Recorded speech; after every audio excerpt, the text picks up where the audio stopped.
रोज़ रोज़ नाश्ते में क्या बनाया जाए, सभी की यही परेशानी होती है। तो फ्रेंड्स, आज हम बनाएंगे ब्रेड से बहुत ही कम तेल वाला नाश्ता, जो कि खाने में बहुत ही स्वादिष्ट लगता है और बनाना इसे बहुत ही आसान है। सबसे ख़ास बात यह है कि आपके घर में रखी इंग्रेडिएंट से ही बनकर तैयार हो जाएगी। हेलो फ्रेंड्स, मैं हूँ गज़ाला और आपका स्वागत है हमारे किचन गज़ाला सीक्रेट मसाला में। तो फिर चलिए बनाना शुरू करते हैं। तो इस नाश्ते को बनाने के लिए हमने यहाँ पे 8 पीस के करीब ब्रेड ले लिए हैं और सबसे पहले हम सारे ब्रेड के किनारों को अलग कर लेंगे। आप चाहे तो ब्रेड के किनारों के साथ भी नाश्ते को बना सकते हैं, लेकिन अगर आप ब्रेड के किनारों को निकाल कर नाश्ते को बनाएंगे तो रिज़ल्ट बहुत ही बढ़िया आएगी। तो चलिए फ्रेंड्स, हमने सारे ब्रेड के किनारे अलग कर लिए हैं। अभी हम पीसेस को अलग प्लेट में रख लेते हैं और किनारों को अलग रख लेते हैं। तो फ्रेंड्स, इस किनारे को ना बिल्कुल भी वेस्ट ना करें, फेंके ना। आप इसका ब्रेड क्रम्स बनाकर फ्रिज में स्टोर करके रख सकते हैं और जब भी स्नैक्स वगैरह बनाएं आप उसमें इसका इस्तेमाल कर लें। तो चलिए ब्रेड को अलग रखते हैं। अभी यहाँ पे हमने 20 से 25 सूखी लाल मिर्च ले लिए हैं। जो हम लोग घर में जो इस्तेमाल करते हैं ना, सूखी लाल मिर्च, वही ले लेना है। एक बाउल ले लें और सारी सूखी लाल मिर्च को हम एक बाउल में डालेंगे। तो फ्रेंड्स, यहाँ पे ना हम सूखी लाल मिर्च को इंस्टेंट भिगो रहे हैं, इसलिए यहाँ पे हम गर्म पानी का इस्तेमाल करेंगे। इससे ना ये इंस्टेंट भिगो जाएगा, यानी भीग जाएगा, फूल जाएगा।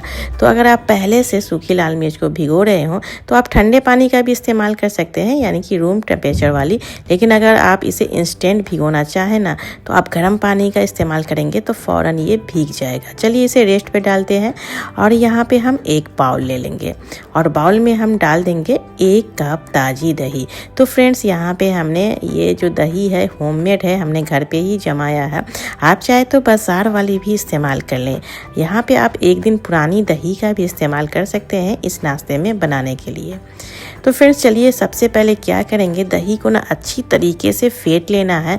मतलब इस तरीके से फेंट कर हमें तैयार करना है कि एकदम लग जाए कि ये मक्खन में बदल जाए। तो फ्रेंड्स, यहाँ पे आप लोगों से छोटी सी और प्यारी सी रिक्वेस्ट है, अगर आप लोग चैनल पे नए हैं और अभी तक हमारे चैनल को सब्सक्राइब नहीं किया है तो प्लीज़ सब्सक्राइब करें और साथ में बेल आइकन भी दबाएं, जिससे कि इसी तरह की लेटेस्ट वीडियो की नोटिफिकेशन आती रहे। और लाइक, शेयर, कमेंट्स करना बिल्कुल भी ना भूलें। जब भी आप इस रेसिपी को ट्राई करें, पसंद आए तो प्लीज़ कमेंट बॉक्स में लिख के ज़रूर बताएँ और पसंद आने पर अपने जानने और पहचानने वालों में भी प्लीज़ ज़्यादा से ज़्यादा शेयर करें। और जिन लोगों ने हमारे चैनल को सब्सक्राइब कर लिया है उन्हें बहुत बहुत धन्यवाद। तो लीजिए फ्रेंड्स, हमने दही को बहुत ही अच्छी तरीके से फेंट कर तैयार किया है। आप भी इसी तरह दही को सबसे पहले फेंट लें। अभी यहाँ पे क्या करेंगे, हमने जो ब्रेड के पीसेस को किनारे अलग करके रखे थे, बस वही ब्रेड के पीसेस को ले लेना है और दही में इस तरह से हम डालकर स्पून से दबा दबा कर इसे हम दही में डुबोएंगे। तो एक बार में सारे ना डालें, थोड़े थोड़े ब्रेड्स हम दही में डालेंगे और स्पून से इसमें हम अंदर की ओर दबा कर डीप करेंगे। तो फ्रेंड्स, आप बहुत ही ईजिली ना ये स्पून से मतलब मैश हो जाएगी और दही में मिक्स हो जाएगी। तो फ्रेंड्स, खास ध्यान रखना है, यहाँ पे ना हम पानी का बिल्कुल भी इस्तेमाल नहीं करेंगे। धीरे धीरे ना दही में ही ब्रेड बहुत ही अच्छी तरीके से मिक्स हो जाती है। बस थोड़ा सा टाइम दे, आप स्पून से इस तरह से दबा दबा कर अच्छी तरीके से ब्रेड को मैश कर लें। और इस तरह से धीरे धीरे जब हम ब्रेड को चूर कर लेंगे ना तो दही में बहुत ही अच्छी तरीके से मिक्स हो जाएगी और पता ही नहीं चलेगा कि हमने यहाँ पे दही में ब्रेड को डाला था। इस तरह से स्पून से आप ब्रेड को मतलब चूर भी कर लें। चलिए थोड़ी देर हम ना दही में इसे मिक्स कर लेते हैं, इससे हमें इसकी कंसिस्टेंसी पता चलेगी कि किस तरह से हमने इसे दही में भिगो कर रखा है, पानी की आवश्यकता होगी या नहीं। तो ध्यान रहे, यहाँ पे हम बिल्कुल भी पानी का इस्तेमाल नहीं करेंगे। और धीरे धीरे जैसे जैसे मैं इसमें दही में ब्रेड को जो मिक्स कर रही हूँ, तो ये देखें एकदम सा मतलब पता ही नहीं, एकदम मतलब ड्राई नहीं लग रहा है। मतलब जिस तरह से हमें चाहिए उसी तरह का ये बनकर तैयार हो गया है। अभी यहाँ पे क्या करेंगे, बहुत ही अच्छा सा बाइंडिंग और टेस्ट आने के लिए हम यहाँ पे ले रहे हैं 1 कप बारीक वाली सूजी। तो फ्रेंड्स, अगर आपके पास बारीक सूजी ना हो तो आप मोटी सूजी का भी इस्तेमाल कर सकते हैं, लेकिन आप ना उसे इस्तेमाल करने से पहले ग्राइंडिंग जार में पीस कर ही इस्तेमाल करें। पीस कर इस्तेमाल करेंगे तो रिज़ल्ट अच्छा आएगा। तो सारे सूजी को हमने ब्रेड और दही में डाल दिया है और इसे भी हम स्पून से अच्छी तरीके से ब्रेड और दही में मिक्स कर लेंगे। और जब हम सूजी भी डालेंगे तो भी यहाँ पे हम पानी नहीं डालेंगे। आप देखिएगा धीरे धीरे सूजी भी बहुत ही अच्छी तरीके से इसमें मिक्स हो जाएगा और हमें पानी की बिल्कुल भी आवश्यकता नहीं होगी। तो फ्रेंड्स, सूजी को भी हम थोड़ी देर अच्छी तरीके से स्पून से मिक्स कर लेंगे। अभी क्या करेंगे, यहाँ पे 1 छोटी चम्मच नमक यहाँ पे डाल देंगे। टेस्ट के अकॉर्डिंग नमक डालें, कम या ज़्यादा नमक आप अपने हिसाब से रख सकते हैं। नमक को इसमें डालने के बाद वापस से हम स्पून से अच्छी तरीके से नमक को सूजी, दही और ब्रेड में मिक्स कर लेंगे। बहुत ही अच्छी तरीके से मिक्स कर लेना है जिससे कि नमक का जो फ्लेवर है एक बराबर सा है। अगर आप नमक डालकर ऐसे ही छोड़ देंगे तो कहीं पे ज़्यादा नमक का फ्लेवर आएगा और कहीं पे कम आएगा। तो चलिए फ्रेंड, बहुत ही अच्छी तरीके से हमने नमक को फेंट लिया। इसे ढक करके रेस्ट पे डाल देते हैं जिससे कि सूजी अच्छी तरीके से फूल जाए। इसी बीच हमारा जो सूखी लाल मिर्च को हमने रेस्ट पे डाला था गर्म पानी में डालकर, वो बहुत ही अच्छी तरीके से ये देखिए फूल गए हैं। अभी क्या करते हैं, यहाँ पे हम एक ग्राइंडिंग जार ले लेते हैं। छोटी वाली ग्राइंडिंग जार ले लें जिसमें चटनी वगैरह आप पीसते हो ना, बस उसी का इस्तेमाल करें। और इसमें हम भिगोए हुए सूखी लाल मिर्च डाल देंगे और 3 से 4 लहसुन की कलियाँ को छील कर डाल देते हैं। उसके बाद हमने यहाँ पे 2 टमाटर को इस तरह से रफली छोटे छोटे पीसेस में काट कर ले लिया है। स्वाद के अनुसार नमक डालें। हमने यहाँ पे 1 छोटी चम्मच नमक डाला है और जिसमें हमने पानी में जो मिर्ची को भिगो कर रखा था ना, उसी पानी में से हम थोड़े से लगभग 1 टीस्पून के करीब पानी डालकर इसमें ढक्कन लगाकर इसे हम ग्राइंड कर लेंगे और ग्राइंड करके बहुत ही बढ़िया सा इसका हम पेस्ट तैयार कर लेंगे। तो लीजिए फ्रेंड्स, हमने इसे ग्राइंड कर लिया है और आपको सामने से दिखाते हुए ये देखिए बहुत ही बढ़िया तरीके से ग्राइंड हुआ है। इसी तरह आप भी तैयार करें। चलिए इसे अलग रखते हैं। अभी हम वापस से हमने जो सूजी ब्रेड को रेस्ट पे डाला था उसे हम ले लेते हैं और सामने से दिखाते हुए ये देखिए एकदम फूल गया है, यानी सूजी भी दही में मिक्स हो गए हैं। तो अभी ना यहाँ पे हम बहुत ही बढ़िया तरीके से इसे कूद कर इसका डो बनाकर तैयार करेंगे। जिस तरह से हम पूरी रोटी वगैरह का जो डो बनाते हैं, बस उसी तरह हमें इसे कूद कर तैयार करना है। तो इसे हम सबसे पहले अच्छी तरीके से मिक्स कर लेंगे। उसके बाद हथेलियों के पिछले वाले हिस्से से इस तरह से मसल कर इसे हम अच्छी तरीके से सेट करेंगे। तो फ्रेंड्स, आप ये वाला प्रोसेस ज़रूर करें। अगर नहीं करेंगे तो आप जब नाश्ते को बनाने के लिए जाएंगे ना, तो आपके नाश्ते क्रैक होने लगेंगे और बढ़िया तरीके से बनकर नहीं तैयार होंगे। तो लीजिए फ्रेंड, जिस तरह से हम रोटी पूड़ियाँ वगैरह में हथेली के पिछले वाले हिस्सों का इस्तेमाल करते हैं, बस उसी तरह यहाँ पे भी हम हथेलियों के पिछले वाले हिस्सों का इस्तेमाल करते हुए अच्छी तरीके से मसल कर इसे हम सेट कर लेंगे। तो फ्रेंड्स, ये देखिए जैसे जैसे हमने इसे मसला है तो ये बहुत ही अच्छी तरीके से सेट हो रहा है और पता भी नहीं चल रहा है कि यहाँ पे हमने ब्रेड और सूजी का इस्तेमाल किया था। ये देखने में लग रहा है कि हमने इसे आटे से डो बनाकर तैयार किया है। बहुत ही अच्छी तरीके से हमने इसे सेट कर लिया है। अभी क्या करते हैं, इसे हम रेस्ट पे डालेंगे थोड़ी देर के लिए, लेकिन उससे पहले ना हल्का सा ऑयल इसके ऊपर लगाएंगे जिससे ये ऊपर वाले पार्ट जो है वो हार्ड ना हो। ढक करके इसे हम रेस्ट पे डाल देते हैं और इसी बीच हम नेक्स्ट प्रोसेस कर लेंगे। अभी यहाँ पे गैस को ऑन करने के बाद यहाँ पे पैन डाल देते हैं। गर्म होने के बाद यहाँ पे हम 1 बड़ी चम्मच के करीब मस्टर्ड ऑयल इसमें डालेंगे और ऑयल को हम अच्छी तरीके से गर्म कर लेंगे। उसके बाद यहाँ पे हम ले रहे हैं 1/4 टीस्पून काली सरसों यानी काली राई। आप चाहे तो पीली सरसों का भी इस्तेमाल कर सकते हैं। थोड़े से हमने यहाँ पे धनिया पत्ती कटे हुए डाले हैं। अगर आपके पास करी पत्ता हो ना तो आप उसका भी इस्तेमाल कर ले, बहुत ही बढ़िया सा फ्लेवर आएगा। उसके बाद यहाँ पे हम तैयार किए गए सूखी लाल मिर्च और टमाटर वाली जो पेस्ट हमने तैयार किया था उसे हम इसमें डाल देंगे और यहाँ पे हम गैस का फ्लेम एकदम लो रखेंगे। लो फ्लेम पे थोड़ी देर हम ना इसे कुक कर लेंगे। थोड़ा सा यहाँ पे मैं नमक डाल देती हूँ क्योंकि थोड़ा सा कम नमक लग रहा था। अगर आप कम नमक खाते हो तो ना डालें, लेकिन अगर आप थोड़ा सा चटपटा सा पसंद हो तो आप किसी भी चीज़ का चटनी वगैरह बना रहे हो ना, तो आप उसमें थोड़ा सा नमक का फ्लेवर ज़्यादा डालेंगे तो बहुत ही बढ़िया सा फ्लेवर आता है। नमक डालने के बाद अच्छी तरीके से हम स्पैचुला से मिक्स करते हुए थोड़ी देर हम ना इसे भून लेंगे। इससे क्या होगा कि आप ना इसे लंबे समय तक स्टोर करके रख सकते हैं। अगर आप इस तरह से तड़का नहीं लगाएंगे चटनी में तो ये आप मतलब एक दिन ही इसे रख करके यूज़ कर सकते हैं। तो आप जब भी इस तरह का चटनी वगैरह बनाएं ना तो आप थोड़ा सा ज़्यादा बना लें और इस तरह से तड़का लगाकर आप इसे स्टोर करके रख सकते हैं, लेकिन फ्रीज़ में स्टोर करके रखें। तो हमने चटनी को तैयार करके अलग रख लिया था और इसी बीच हमारा ये डो अच्छी तरीके से सेट हो गया है। अभी यहाँ पे हमने हल्का सा ऑयल लगाकर इसे यहाँ पे चॉपिंग बोर्ड पे लगाया था और इस तरह से मसल कर हमने सेट कर लिया और इसे हमने बराबर भागों में 3 भाग में बांटा है।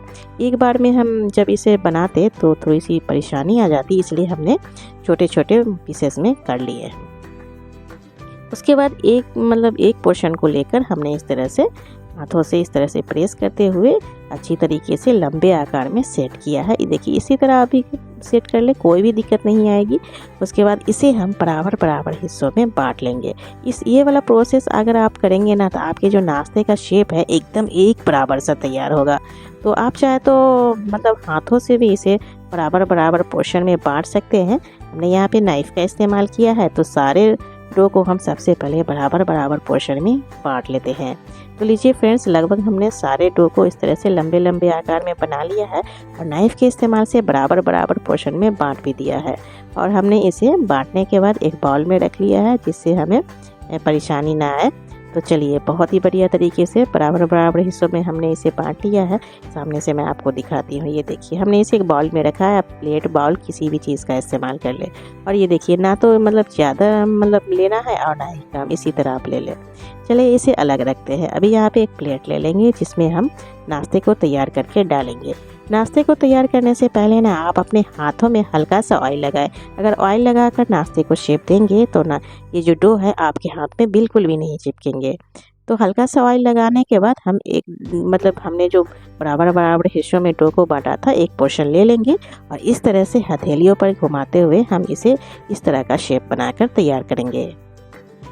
तो फ्रेंड्स, आप ना यहाँ पे नाश्ते का शेप अपने पसंद का कोई सा भी शेप दे सकते हैं। आप चाहे तो राउंड शेप में भी बना सकते हैं। हमने यहाँ पे थोड़ा सा नया लुक दिया है जिससे ये ना थोड़ा देखने में अच्छा लगे। तो सारे डो को हम सबसे पहले इस तरह शेप में बदल देंगे। बहुत ही ईजिली हो जाता है, कोई भी दिक्कत नहीं आएगी। बस डो को हथेलियों पर रखते हुए गोल घुमाते हुए इसे थोड़ा सा लंबा बनाया, किनारों से थोड़ा सा पतला बनाते हुए सारे डो को आप इसी तरह बनाकर तैयार कर ले। तो लीजिए फ्रेंड्स, हमने सारे डो को इसी तरह शेप में बनाकर तैयार कर ही लिया है। बहुत ही आसान तरीके से बन गया है, सामने से मैं आपको दिखाऊंगी। और ये देखिए, हमने जो बराबर हिस्सों में जो बांटा था ना, बस इसी वजह से ये जो नाश्ता है एक बराबर में बनकर तैयार हुआ है। तो चलिए, इसे हम स्टीम कर लेते हैं। तो फ्रेंड्स, आप चाहे ना तो इसे डीप फ्राई भी कर सकते हैं, लेकिन हमने यहाँ पे एकदम कम ऑयल में इस नाश्ते को बनाया है। तो स्टीम करने के लिए हमने यहाँ पे स्टीमर ले लिया। अगर आपके पास ना हो तो बड़ा सा पतीला ले लें और लगभग 1 से 1.5 लीटर पानी डाल दें। पानी डालकर ढक्कन लगाकर इसे हम डाल देते हैं गैस पे प्री हीट होने के लिए, यानी कि गर्म होने के लिए।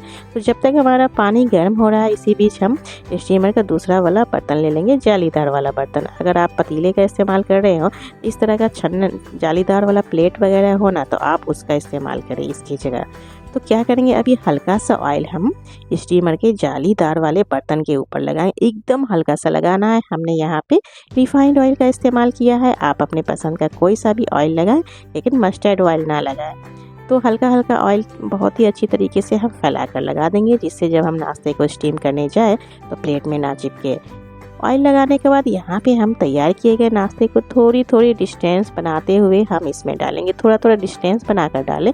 अगर एक के ऊपर एक डाल देंगे तो ये एक दूसरे के साथ चिपक जाएंगे। तो हमने यहाँ पे थोड़े से बचा लिए नाश्ते को, दोबारा से स्टीम कर लेंगे। और चलिए, इसे हम गैस पे रखते हैं स्टीमर के ऊपर जो हमने पानी डाल कर रखा था, और ढक्कन लगाकर लगभग 10 मिनट के लिए हम इसे मीडियम फ्लेम पे स्टीम कर लेंगे। तो 10 मिनट हो गया है। चलिए, हम ढक्कन हटाकर चेक कर लेते हैं कि हमारा नाश्ता स्टीम हुआ है नहीं। तो जब ये स्टीम हो जाएगा ना, तो हल्का सा कलर इसका चेंज हो जाएगा। ये देखिए, हल्का सा क्रीमी कलर आ गया इसके ऊपर। तो आप समझ जाए कि नाश्ता बहुत ही अच्छी तरीके से स्टीम हो गया है। चलिए, इसे गैस पर से उतार लेते हैं। उसके बाद यहाँ पे स्पून ले लेते हैं और बहुत ही ध्यान से हम इसे एक एक करके प्लेट में निकाल लेंगे। तो फ्रेंड्स आप ना नाश्ते को अच्छी तरीके से ध्यान से निकालें, नाश्ते का शेप वगैरह बिल्कुल भी ना तोड़े। तो लीजिए फ्रेंड्स, हमने नाश्ते को प्लेट में निकाल लिया था। वापस से हम हल्का सा ऑयल स्टीमर की जालीदार वाले बर्तन में लगाएंगे और बचे हुए नाश्ते को बस सेम प्रोसेस करते हुए इस बर्तन में डालकर इसे भी हम स्टीम करने के लिए डाल देते हैं चूल्हे पे। तो चलिए इसे भी हम ढक करके 10 मिनट के लिए डाल देते हैं और 10 मिनट के बाद फिर से हम चेक कर लेंगे। ये देखें, बचे हुए नाश्ते भी हमारा बहुत ही अच्छी तरीके से स्टीम हो गया है। तो सामने से ये देखें, इसे भी हम उसी प्लेट में निकाल लेते हैं जिस प्लेट में हमने पहले निकाला था। तो लीजिए फ्रेंड्स, सारे नाश्ते को हमने बहुत ही अच्छी तरीके से स्टीम कर लिया और ये देखिए नाश्ता जो है ना एक बराबर सा कलर आया। तो फ्रेंड्स आप चाहे तो इस नाश्ते को इसी तरह चटनी के साथ आप सर्व कर सकते हैं, लेकिन मैं ना यहाँ पे थोड़ा सा इसमें तड़का लगाने वाली हूँ जिससे नाश्ते का फ्लेवर बहुत ही बढ़िया तरीके से आ जाए। तड़का लगाने के लिए हमने गैस पे डाल दिया है कढ़ाई और कढ़ाई गर्म कर लेंगे अच्छी तरीके से और 1 बड़ी चम्मच के करीब मस्टर्ड ऑयल डालेंगे। जब ऑयल गर्म हो जाए तो आधी छोटी चम्मच राई डाल देंगे यानी काली सरसों, और हमने यहाँ पे 1 छोटी चम्मच वाइट वाली तिल यानी सेसमी सीड्स ले लिया है और इसे भी हम डाल देंगे। ऑयल को कढ़ाई में चारों तरफ फैला देंगे। उसके बाद यहाँ पे हम स्टीम किए गए नाश्ते को इसमें डाल देते हैं। तो फ्रेंड्स जब आप नाश्ते को कढ़ाई में डालें तो गैस का फ्लेम एकदम सा लो कर लें। उसके बाद यहाँ पे थोड़ा सा काला नमक या चाट मसाला जो भी आपके पास अवेलेबल हो ना, आप उसे थोड़ा सा डाल दें, इससे फ्लेवर बहुत ही बढ़िया तरीके से आएगा। तो फ्रेंड्स अगर आपके पास ताज़ी करी पत्ती हो ना तो आप उसका यहाँ पे इस्तेमाल कर सकते हैं। हमारे पास नहीं थे इसलिए हमने नहीं डाला। अगर आपके पास करी पत्ते हो तो आप ज़रूर डालें, फ्लेवर बहुत ही बढ़िया तरीके से आएगा। थोड़ी देर फ्राई करने के बाद हम यहाँ पे डालेंगे 1 छोटी चम्मच के करीब तीखी लाल मिर्च पाउडर। तो फ्रेंड्स तीखी लाल मिर्च पाउडर कम या ज़्यादा आप अपने हिसाब से रख लें, या आप नहीं रखना चाहे तो आप इसे स्किप भी कर सकते हैं। आधी छोटी चम्मच जीरा पाउडर डालेंगे और आधी छोटी चम्मच हल्दी पाउडर। सारे मसाले को डालने के बाद हम स्पैचुला से अच्छी तरीके से मसालों को नाश्ते में मिक्स करेंगे। ध्यान रहे यहाँ पे गैस का फ्लेम एकदम लो रखना है। लो फ्लेम पे ही हम नाश्ते को हल्का सा फ्राई करेंगे, स्लो फ्राई होने तक, यानी कि थोड़ा सा जब नाश्ते का कलर चेंज हो जाए ना तब तक हमें इसे फ्राई करना है लो फ्लेम पे। आई होप आप लोगों को रेसिपी पसंद आ रही होगी, और पसंद आए चैनल पे नए हैं तो प्लीज़ सब्सक्राइब करें, साथ में बेल आइकन भी दबाएं जिससे कि इसी तरह की लेटेस्ट वीडियो की नोटिफिकेशन आती रहे, और लाइक शेयर कमेंट्स करना बिल्कुल भी ना भूलें। तो फ्रेंड्स लीजिए लगभग हमारे नाश्ते का जो कलर है वो चेंज हो रहा है, बहुत ही बढ़िया सा कलर आ रहा है। तो हमारा ये नाश्ता बनकर तैयार है। अभी क्या करेंगे, यहाँ पे गैस का फ्लेम बंद कर देंगे। गैस का फ्लेम बंद करने के बाद थोड़ी सी बारीक कटी हुई धनिया पत्ती डालें, और धनिया पत्ती डालने के बाद स्पैचुला से हम अच्छी तरीके से नाश्ते में धनिया पत्ती को मिक्स कर लेंगे। तो गरम में अगर आप धनिया पत्ती डालेंगे ना तो धनिया पत्ती का जो कलर है वो चेंज भी नहीं होगा और हल्का सा सॉफ्ट ही हो जाए। लेकिन ध्यान रहे धनिया पत्ती डालते समय आप गैस का फ्लेम बंद कर लें। चलिए हमारा बढ़िया तरीके से नाश्ता बनकर तैयार है। ये देखिए सामने से बहुत ही बढ़िया सा कलर आया है ना, हल्का सा ये फ्राई हुआ है और बहुत ही टेस्टी लग रहा है खाने में। तो हमने यहाँ पे जो 1 चम्मच ऑयल का इस्तेमाल किया था, तो ये सारे जो नाश्ते हैं 1 चम्मच ऑयल मतलब नाश्ते अपने अंदर ऑब्जर्व कर लिया। यानी हम आपको लास्ट में दिखाएंगे नाश्ते को प्लेट में निकालने के बाद कढ़ाई में थोड़ा सा भी ऑयल नहीं बचा है, तो बस इतना ही ऑयल का आप इस्तेमाल करें। अगर आप कम और कम ऑयल खाना पसंद करते हो तो आधी छोटी चम्मच भी ऑयल डालकर इसे आप फ्राई कर सकते हैं। अगर ऑयल मतलब इस तरह से फ्राई नहीं करना चाहे तो आप सादा ही चटनी के साथ खा लें। और ये देखिए फ्रेंड, नाश्ते को जब हमने प्लेट में निकाल लिया था तो ये देखिए कढ़ाई में बिल्कुल भी ऑयल नहीं बचा है। और ये देखिए बहुत ही बढ़िया तरीके से हमारा ऑयललेस नाश्ता बनकर तैयार है। और ये देखिए सामने से आपको दिखा देते हैं कि इसका कलर कितना बढ़िया सा आया है। तो आप इसे चटपटा और तीखी लाल मिर्च के साथ इसे सर्व कर सकते हैं। तो फ्रेंड्स आप ना यहाँ पे कहीं मत जाए, हमने यहाँ पे बहुत ही टेस्टी और ठंडा ठंडा कूल ड्रिंक भी तैयार किया है, जो कि हम यहाँ पे दही से बनाकर तैयार करेंगे। ये गर्मी के मौसम में ना दही की चीज़ें खानी बहुत ही पसंद होती है और पीना भी। तो चलिए इस नाश्ते के साथ हम ठंडा ठंडा सा ये लस्सी भी तैयार करते हैं। ये देखिए इतना बढ़िया तरीके से हमने लस्सी बनाया है। चलिए इसे हमने कैसे बनाया है आपको बताते हैं। सबसे पहले हमने यहाँ पे दही ले लिया है लगभग 200 ग्राम के करीब। ये होममेड दही है, हमने घर पे जमा कर तैयार किया है। अगर आप लस्सी वगैरह बना रहे हो ना तो ताज़ी दही का इस्तेमाल करेंगे तो बहुत ही बढ़िया रिजल्ट आता है। दही को यहाँ पे हम ग्राइंडिंग जार में डाल रहे हैं, साथ में 1/2 कप यानी आधा कप चीनी हमने इसमें डाला है। ढक्कन लगाकर इसे हम ग्राइंड कर लेंगे। थोड़ा ज़्यादातर ग्राइंड करेंगे ना तो इसमें झाग अच्छी तरीके से आएगी। एक बर्तन ले ले और ग्राइंड किए हुए दही को इसमें हम डालेंगे। तो फ्रेंड्स आप चाहे तो मिक्सी की जगह हैंड बीटर का इस्तेमाल करते हुए भी आप दही को फेंट सकते हैं, लेकिन मैं सजेस्ट करूँगी कि आप जब लस्सी बनाएं ना तो इस तरह से जार में डालकर ग्राइंड कर लें, तो रिज़ल्ट बढ़िया आएगा। उसके बाद यहाँ पे मैं इसमें डाल रही हूँ लगभग 1 बड़े चम्मच के करीब रूह अफ़ज़ा, या फिर आप लाल वाली जो शरबत होती है ना आप उसका इस्तेमाल कर ले। और इसे ठंडा ठंडा कूल बनाने के लिए हमने यहाँ पे बर्फ़ के क्यूब डाले हैं। आप अपने टेस्ट के अकॉर्डिंग जितना ठंडा खाना पसंद करते हो उतना आप यहाँ पे बर्फ़ के क्यूब डाल सकते हैं, यानी आइस क्यूब। उसके बाद यहाँ पे हम इसे अच्छी तरीके से फेंटेंगे, जिससे इसमें हमने जो रूह अफ़ज़ा और आइस क्यूब डाला है वो अच्छी तरीके से मिक्स हो जाए। और थोड़ा ज़्यादा देर आप इसे फेंटेंगे ना तो इसमें बहुत ही बढ़िया तरीके से झाग आएगा और फ्लेवर बहुत ही बढ़िया से आएगा। थोड़ी देर अच्छी तरीके से फेंटने के बाद हमारा ये लस्सी बनकर तैयार है ना। बहुत ही आसान, और इतना आसान है बनाने में और पीने में बहुत ही स्वादिष्ट लगता है। चलिए यहाँ पे हम बड़ा सा जग ले लेते हैं, यानी मग ले लेते हैं। आप चाहे तो ग्लास का भी इस्तेमाल करें, लेकिन ये जो लस्सी है ना थोड़ा ज़्यादा पीने में मज़ा आता है, तो हमने यहाँ पे बड़ा वाला मग ले लिया है। और तैयार किए गए लस्सी को इस तरह से थोड़ा ऊपर से डालेंगे ना तो अच्छी तरीके से इसमें झाग बनेगा। और फिर से वापस से हम थोड़े से आइस क्यूब इसमें डाल रहे हैं, यानी ये थोड़ा और ज़्यादा ये एक्स्ट्रा ठंडा हो जाए। और अपने पसंद का काट कर यहाँ पे ड्राई फ्रूट्स डाल दें। ये देखिए हमने यहाँ पे थोड़े से काजू, पिस्ता, बादाम को काट कर डाला है। आप अपने पसंद का कोई सा भी ड्राई फ्रूट्स आप इसमें डाल सकते हैं। तो फ्रेंड्स लीजिए हमारा ये बढ़िया सा लस्सी बनकर तैयार है और ऑयललेस नाश्ता। आई होप आप लोगों को रेसिपी पसंद आई होगी, और पसंद आई है चैनल पे नए हैं और अभी तक हमारे चैनल को सब्सक्राइब नहीं किया है तो प्लीज़ सब्सक्राइब कर लीजिए और साथ में बेल आइकन भी दबाएं, जिससे कि इसी तरह की लेटेस्ट वीडियो की नोटिफिकेशन आती रहे। और लाइक, शेयर, कमेंट्स करना बिल्कुल भी ना भूलें। जब भी आप इस रेसिपी को ट्राई करें, पसंद आए तो प्लीज़ कमेंट बॉक्स में लिख के ज़रूर बताएं। नहीं भी पसंद आए तो भी आप लोग कमेंट बॉक्स में लिख के बता सकते हैं। रेसिपी पसंद आने पर ज़्यादा से ज़्यादा प्लीज़ शेयर करें। और जिन लोगों ने हमारे चैनल को सब्सक्राइब कर लिया है उन्हें बहुत बहुत धन्यवाद। तो फिर मिलते हैं इसी तरह की नई नई रेसिपी के साथ। तब तक के लिए take care and bye bye.